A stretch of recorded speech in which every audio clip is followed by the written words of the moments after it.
కేంద్ర మంత్రి పెమ్మసాని చంద్రశేఖర్ చేసిన వ్యాఖ్యలతో ఆరోగ్యశ్రీ అమలుపై అనుమానాలు కలుగుతున్నాయని ఏపీ కాంగ్రెస్ అధ్యక్షురాలు వైఎస్ షర్మిల అన్నారు.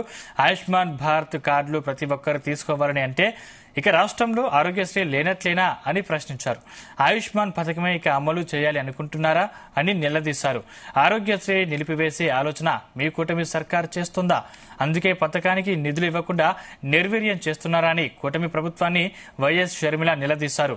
పెండింగ్ లో ఉన్న బకాయిలు చెల్లింపులపై ఎందుకు నిర్లక్ష్యం చేస్తున్నారు?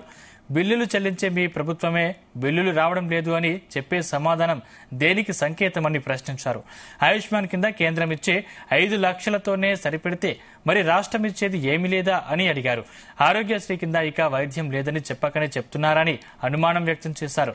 గత వైసీపీ ప్రభుత్వం 1600 కోట్లు బకాయిలు పెండింగ్ లో పెడితే ఆసుపత్రుల్లో కేసులను తీసుకోవడమే మానేశాయని చెప్పారు. ఇప్పుడు మీ మంత్రుల మాటలు పథకం అమలుకే పొగపెట్టేలా ఉన్నాయన్నారు.